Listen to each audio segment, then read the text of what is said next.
What's up, guys? This is Spaz, your YWC reality check. Tag me in. It's time for another episode of Road Signs. The aftermath of the Royal Rumble basically throws us into the Elimination Chamber, doesn't it? Before I go on, go check out Tom at youtube.com/kidofwrestling. He was the winner of the Spaz's YWC Appreciation Royal Rumble Lottery. Guys, stay tuned. Next couple of days, I'm going to be releasing the entrance and the rules for the Elimination Chamber Lottery. If you're in it, you can, wait till your number is announced, wait till your competitors announced, etc., and hopefully it will be just as much fun.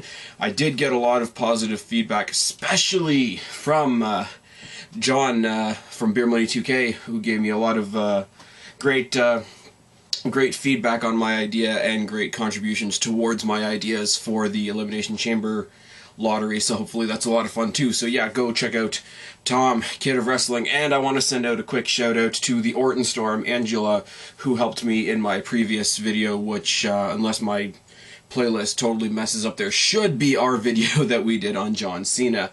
We were a tad hard on Mr. Cena, I think some people think, but whatever. So Raw is done, SmackDown is done.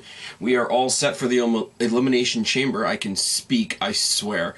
Right out of the blocks on Raw, it was announced that their chamber will be Punk, Jericho, Miz, Ziggler, Kofi Kingston, and R-Truth. SmackDown's chamber tonight announced that it's going to be Bryan, supposedly Mark Henry, Orton, Show, Barrett, and Rhodes. Now, Elimination Chamber. I love the concept of the Elimination Chamber. I don't love that there's two on the show. I never have. I liked it when it was... You guys know me, I don't like the gimmick pay-per-views anyway. You don't want a Hell in the Cell match because it's a Hell in the Cell pay-per-view. You want a Hell in the Cell match because a certain rivalry has reached that point. You want a last man standing match because a rivalry has reached that point, etc., etc. But both of these matches, I gotta tell you, I'm not... As much as I love the Elimination Chamber concept, I'm not looking forward to the pay-per-view at all. We have predictable-ass matches here, don't we?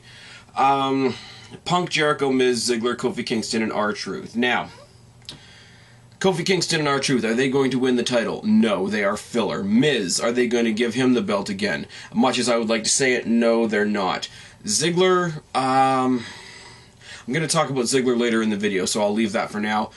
Punk and Jericho is already, the seeds were planted on Monday Night Raw for that rivalry. So Punk's going to retain. Jericho will be right on his heels. There'll be some kind of controversy, and that'll take us right into Mania. Kofi Kingston and Arch, like I say, it's just filler to fill out the match. You've got four guys that are okay, and then you've got...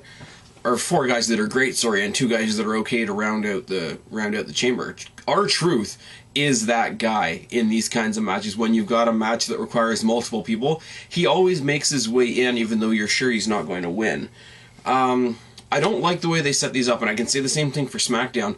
There was no qualification whatsoever for any of this. I mean, you could say that Miz is being rewarded for being the guy that lasted the longest in the Rumble. You could say that Ziggler, is in there because he had a good showing against the champion at the Royal Rumble. Kofi Kingston, their ruling better not be, hey, he did a handstand, so we'll throw him in the chamber. R-Truth didn't last very long in the Rumble, did he? Jericho... they could be recognizing that he was the last person eliminated from the Rumble, but he came in at 29, so that's not really a huge deal. There's no build to the match. It's just have a match. There's no, qualifying. There's no reason why each person is in the match. It's just, hey, Elimination Chamber's coming up, let's pop some names in, and I don't like that at all.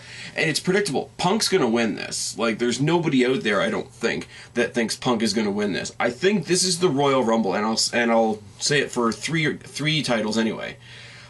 Punk, Bryan, and Cody Rhodes. This is gonna be the year of the wrestler at Wrestlemania, I hope, where CM Punk, Daniel Bryan, Cody Rhodes all walk into Royal Rumble, I can talk, I swear. Royal Rumble's past, WrestleMania's future. Bryan, Punk, and Cody Rhodes are going to walk into WrestleMania with their titles and walk out of WrestleMania with their titles. That's my big hope. But I'll get to that later on. SmackDown, we have Bryan, Mark Henry, Randy Orton, Show, Barrett, and Rhodes. Now, let's look at the potential here. Let's look at the possibilities here. Daniel Bryan is doing excellent with his heel turn. Yes, Alex, Daniel Bryan's doing a good job. Okay, alright. Mark Henry is supposedly, you know, suspended when really he's injured, etc., etc. Rhodes will be doing something to do with the Intercontinental Championship at WrestleMania. I don't see Rhodes versus, you know, Rhodes versus Sheamus or whatever happening at WrestleMania. Orton and Barrett, their rivalry, for whether you like it or whether you don't, I personally like it, but I think Orton is doing amazing things for Wade Barrett, even though everybody, oh my god, he's burying Wade Barrett. No, he's not. He's making Wade Barrett look like fucking gold. And when Barrett gets that big rivalry on that big stage, which I hope he does, let me put that out there. Yes, Orton's in my Fave 5. Yes, I'm a fan of Randy Orton. I'm not exactly a fan of Wade Barrett, but for Wade Barrett's own benefit, I hope he gets the win over Randy Orton at WrestleMania. And that leaves us with the Big Show, who as champion is about as exciting as watching gray paint dry. So yeah, I think Bryan is leaving this with this championship. He's going into WrestleMania with the championship. And then we have Kane versus Cena, which is all kind of hanging up in the air right now. The rumor right now is it's going to be a last man standing, and there is not a calculator out there that can count how many fucks I do not give about John Cena versus Kane again. Enough said. Now, stories going into Mania. Punk and Jericho, the seeds have finally been set for that. With something as simple as Jericho's attack on Punk on Raw, with no explanation. Obviously, you know, we're going to get the explanation, whatever it is, next week. The promos are going to start flaring up. The promos, once they start between Jericho and Punk, are going to be gold. I think that's what most of us are looking forward to, or at least half of what we're looking forward to. The match is going to be amazing, but the promos leading up to it are going to be, you know, something to TiVo. The Orton and Barrett situation, and I gotta mention two different rivalries at once here: Orton and Barrett and Sheamus and Bryan. My assumption is that Bryan's going to win the Chamber. My assumption is that Sheamus is going to go after Bryan at Mania. Maybe that's two big leaps, but maybe that's what I'm going with right now. So you've got an Orton Barrett rivalry and a Sheamus Bryan rivalry. Now, the way WWE did this, when they chose who was going to win the Rumble, they made people completely interchangeable. Now, Sheamus has won the Royal Rumble. Sheamus is going to go for the championship, so Orton finishes off his rivalry with Barrett. If they had Orton win and go up against Bryan at Mania, which should happen, which I think would be great at Mania, it would be great for Bryan, but no, we're getting that match next week. We could have had Sheamus go and finish his unfinished business with Wade Barrett. So those two rivalries became completely interchangeable, and I like how WWE did that. It gives their roster depth, it gives their characters depth when they're dealing with more than one person at a time. You don't go around in real life hating one person and then stop hating one person so that you can go and hate another person. You have various people that you dislike in your life, and it becomes the depth of your life experience, if you want to be that corny. But to have rivalries that overlap, to have characters that have problems with more than one person, it's more realistic, gives the storylines and gives the roster itself more depth, and I really, really like that. Now, Orton and Barrett have done everything that they can do, everybody says. There's nothing that they can show us that's new. They've worn it out. The rivalry's getting stale. I don't agree in the slightest. They had their altercation at the Rumble, they've had their altercations on SmackDown, and they're going to have their altercations at some point in the Elimination Chamber, but they're not going to have that big, one-off, big stage finalization of their rivalry. And the way I gotta see this happening at WrestleMania is either an I Quit match or a Last Man Standing match. That's the only way it's going to go, and if it does, great. If it doesn't, if I'm completely wrong, if they completely end up doing something else with this, I'll be okay with it, because, you know, at the end of the day, Barrett has benefited from being in a big, long, prolonged story with Randy Orton. He has the credit of putting Randy Orton out for 6 weeks, so... And Randy Orton is supposedly the over guy on SmackDown. You know, he's the Superman. He's the one that everybody compares to John Cena, even though it drives me nuts. So if he's the one that gets the credit for putting Orton on the shelf for 6 months, that's got to do wonders for him. And I do see Wade Barrett seeing a world title sometime this year. If he hadn't won the Rumble, and if he wasn't going to WrestleMania to get it, I can see him getting it at SummerSlam. I can see him getting it at Survivor Series, something like that. But I can see this guy is going to have a world title, some type of world-level gold around his waist, sometime this year. Sometime between now and Armageddon. But, So that's that. Sheamus and Daniel Bryan is an interesting one, isn't it? Because last time they fought, last time these guys had a beef with each other, was about a year ago. And Sheamus was the heel and Bryan was the face and this and that. And it was supposed to happen at WrestleMania.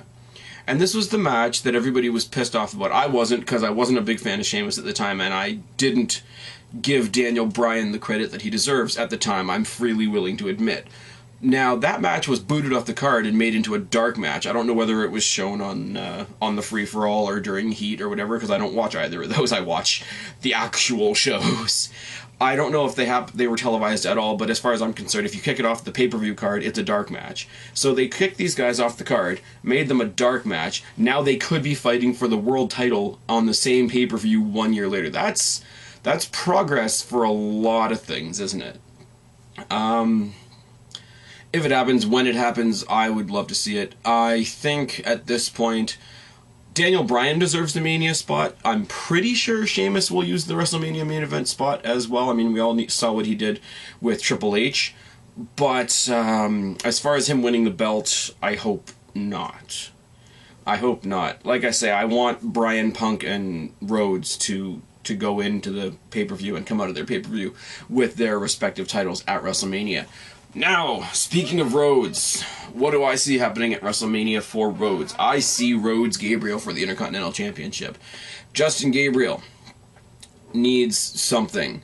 He's broken away from the Nexus. He's broken away from the new Nexus. He's broken away from the core. He's broken up with his tag team partnership with the Wendy's logo girl. I mean, Heath Slater.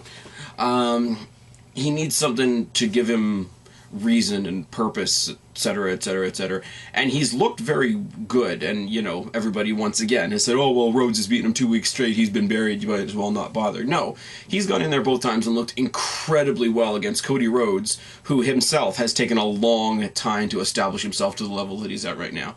I think if they treat this properly, and, you know, let Rhodes have his, you know, world championship spotlight moment at the Elimination Chamber. He's not going to win, we know that, or at least I'm pretty sure that he's not going to win. So let him have that chance to rub all the elbows with all the other world contenders, and then come back and book Justin Gabriel. Maybe if you don't even have Justin Gabriel on the Chamber pay-per-view at all, but just book him strongly against other mid-card guys on SmackDown. Have him go over people like Jinder Mahal, Santino Marella, etc., etc., etc. And then have him win some, you know, over-the-top rope battle royal like 2 weeks or a week before WrestleMania, and hey, you're the #1 contender for the Intercontinental Championship, here's your match with Rhodes at WrestleMania, good luck with that. I think that's all you need. I don't think you need to really overbook this feud. Because Gabriel's, you know, new enough to the company and exciting enough to the company, and Cody Rhodes has established himself enough to where him and the Intercontinental Championship are kind of synonymous, that you just say Rhodes is going to face Gabriel at WrestleMania and people will watch. It doesn't need a lot of hoopla. It doesn't need a big video package. It doesn't need, you know, a million promos. It'll just be what it is, and it'll be good enough. Undertaker is back. Oh, yes, he is. And, you know, climactic and anticlimactic at the same time, comes down, interrupts Triple H, has, you know, the mirror image of last year at this time where they stared each other down in the ring and point at the sign, and, you know, he makes his big, you know, thumb across the throat, and I'm going to face you again, he says. And Triple H, on the other hand, doesn't accept. He, you know, pats him on the shoulder very condescendingly and just kind of leaves the ring and leaves Undertaker on his own in the ring to be, you know, have the crowd look at him and know that he's just been turned down. Obviously, that's going to, you know, develop in the next couple of weeks, and they're going to put some kind of storyline into it where Triple H has to decide between his rivalry with The Undertaker or his job or his duties as the COO, or does he want to compete. Like, that's going to be a whole inner turmoil thing for Triple H. Here's the thing. The streak is one of the most coveted things in wrestling, not just by the wrestlers in the company and people in the business or whatever, but I think we as fans look at The Undertaker's streak as like the one constant in wrestling.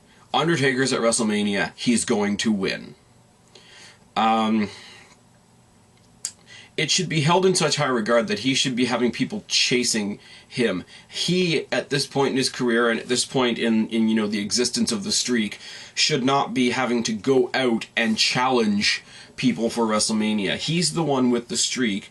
You know, it's like somebody with a title, you know, going around and having to chase contenders, but it's more than that. There's a case made. There could be a case made that the streak of Undertaker at WrestleMania is bigger than any title, and I'm right on the fence of believing that, you know, barring a really, really good title match. But I don't think Undertaker should be chasing down contenders for that streak. I think they should be lining up around the block.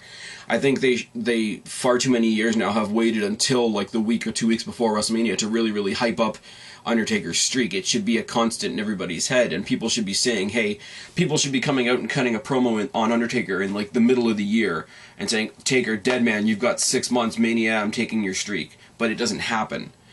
It did once with Shawn Michaels, the Slammy Awards before the last match that they had, but it doesn't happen. Usually it's like somebody flicks on a switch about a month before WrestleMania and says, oh yeah, Undertaker's got a streak, who wants to go for it this year? The idea of it being Triple H again, people were really angry when Shawn Michaels got the shot at Undertaker 2 years in a row. All I really have to say to that is it's Shawn Michaels and it's The Undertaker, and they are the grandfather characters of the WWE. They can do whatever the fuck they want. Triple H is kind of in the same boat. You know, when you talk about longevity in the WWE, they're at a point now where I don't even know how to say it. We're at the point now where John Cena is like the rugged veteran of the group. I remember him coming in with his weird ass looking tights and his spiky hair fighting Angle, and now he's the veteran of the locker room, other than a couple of people, other than Undertaker, Triple H, and maybe Christian or somebody. But yeah, Triple H and him, you know, they fought last year. You know, as much as they try to bury it, they fought at WrestleMania 17 as well. So this would be Undertaker Triple H 3. Now, I wasn't crazy about the idea, and I'm still not, because I'm thinking it should go to somebody else. But the problem is, there's really only 6 guys that I want to see fight The Undertaker at WrestleMania. You know, you got Sheamus, Wade Barrett, Randy Orton, CM Punk, Daniel Bryan, and Chris Jericho. Now, fortunately, or unfortunately, depending on how you want to look at it, those 6 guys have already paired off in 3 WrestleMania match situations. So I don't see it happening. So everybody that I would love to see face The Undertaker, hell, if they wanted to, rather than Cena, because Cena should not be on the Mania card, if I had my way, I'd love to see The Rock or Austin fight The Undertaker. Because that would be awesome. That would be a comeback worth, you know, coming back for one more match. But yeah, anybody that I can rhyme off the top of my head that I would like to fight The Undertaker is already busy doing something, you know, debatably more important. So, Triple H versus Taker I gotta live with, because I can't think of anything else that I'd rather see, which is sad in and of itself. Now, switch gears a little bit. Karma came back in the Royal Rumble, didn't she? Oh yes, and her main accomplishments were eliminating Hunico, helping eliminate Michael Cole, and hitting the implant buster on Dolph Ziggler, which made me mark and laugh a lot, I'm not gonna lie. Now, what do I want to see from this? I want to see some kind of match. I don't care whether it's a Fatal 4-Way, I don't care whether it's a Battle Royal, I don't care whether it's a tag team match, a 3-on-1, a 2-on-2, a 1-on-3. I want to see Karma, Natalya Neidhart, Beth Phoenix, and Tamina in the ring at WrestleMania. Do I know that that's not going to happen? Absolutely. Do I know that we're going to get our daily dose of Barbie doll and have like Alicia Fox and Kelly Kelly and Eve and whoever else you can throw in there? Yes. Do I want it? No. I'd rather see women that can actually wrestle. Just putting it out there. Karma better have a match at WrestleMania. Beth Phoenix better have a match at WrestleMania. Natalya Neidhart and Tamina, I'm not as, you know, rock solid on. But if we can get Karma versus Beth Phoenix at WrestleMania, I will be a happy kid. If it's for an actual women's championship instead of the frickin' Diva tramp stamp belt, I'll be even happier, but I doubt it's going to happen. Now, Money in the Bank. The one thing that WWE has done right, if the rumors are true on the dirt sheets, etc., WWE has eliminated the Money in the Bank pay-per-view, which puts Money in the Bank itself, in theory, back at WrestleMania where it belongs. Now, when I think about Money in the Bank, there's really only two people I want to see carry that case right now. One of them is Christian, which I know isn't going to happen. So the other one is Dolph Ziggler. Now, the Elimination Chamber for Raw is, Punk, Jericho, Ziggler, Miz, Kofi Kingston, and R-Truth. So now you take out the filler, and you've got Punk, Jericho, and Ziggler, which is as a triple threat match, I would love to see at WrestleMania, but I don't see it happening. My next logical scene that I would love to see for Dolph Ziggler, the show-off, would be beginning of the night, start WrestleMania with the Money in the Bank, have friggin' name escaping me, brain fart, have Dolph Ziggler win the Money in the Bank, pretend to leave, go and celebrate with Vicky, etc., etc., etc. Come to the main event, have Punk retain over Chris Jericho, and then have the show-off come back in the same night and not only challenge Punk, but win the belt. The promo he would cut the next night on Raw, hey, I defeated, 6 or 7 or 8 guys in Money in the Bank, and then went on to win the WWE Championship in one night, follow this. His hashtag follow this would actually mean something after a momentous night like that. Who else could I see in the Money in the Bank match? Realistically, Ziggler, Miz, DiBiase, maybe Alberto Del Rio if he's healed, Hunico, maybe Drew McIntyre, maybe Sin Cara if he's healed and gotten rid of his other issues, etc. Who else would I like to throw in there that doesn't really get any, proper mainstream Raw, SmackDown, TV spotlight time?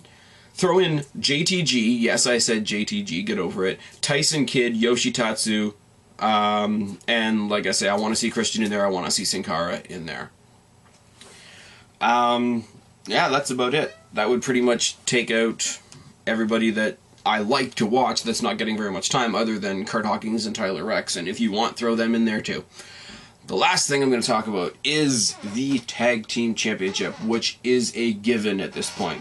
Because right now we have Epico and Primo with the Tag Team Championships, and really only one proper team for them to go against. Because this, Santino Marella, pick a new partner every SmackDown bullshit has got to stop. This random thrown together tag team crap has got to stop. Hey you, you're not doing anything, why don't you be a tag team, has got to stop. So some way or another, the tag team titles better be defended at WrestleMania, and the match better be the Usos versus Primo and Epico. That's the only way it can work. That's pretty much it. That's what I've got for WrestleMania so far, guys. Like I say, not very much looking forward to the Elimination Chamber, but the guys that are supposed to retain will retain. Hopefully Cena gets the shit kicked out of him again before we have to put up with him at WrestleMania. And yeah, except for Swagger, we've got a bunch of decent champions right now. So we better live it up while we can before we get, Kelly and Jinder Mahal and Jack Swagger and Cena taking his belt back. And yeah, we've got a very good, that's my thought right now. We have very good champions at the moment. All the champions making their respective belts look good at the moment, with the exception of Jack Swagger, because Jack Swagger's really nothing special. Cody Rhodes has done all of these things for himself with an ego, but, all of his ego is based on how important the Intercontinental Championship is. With Jack Swagger, he only has the U.S. Championship because it being U.S. contributes to his all-American thing. The belt is contributing to his character. He's not contributing to the belt's character like Cody Rhodes is. That's why we need somebody strong to hold the U.S. title. But everybody else is doing a great job. CM Punk is doing exactly what he said he would do. He's making the WWE Championship interesting again, especially with the mini rivalry he's got going on with Ziggler right now, especially going after Jericho at Mania. He's doing a great job. Daniel Bryan is such a breath of fresh air for the World Heavyweight Championship. A, because he's not a main event name, or he wasn't seen as a main event name at the time, and B, because it was the stopping of the World Heavyweight Championship just being held by big guys, which went on for months with the whole Mark Henry Big Show, and I got sick of it. Whatever. You know, he's not just there because he's huge, and he's not there because he's like a Randy Orton, John Cena, you know, Austin, Shawn Michaels kind of name. He's there because he's a great wrestler, and he's being recognized as a great wrestler for the moment. If he drops the belt before Mania, I will be pissed. I'm pretty sure Alex will be apoplectic, and it'll just be wrong. It'll just be wrong. So, guys, while we've got all the champions that we have, live it up. That's about all I've got to say for this edition of Road Signs. I've been Spaz, your YWC Reality Check. Subscribe up there, talk down there, start a conversation, let me know what you think, and I will talk to you guys later. Bye. Wow.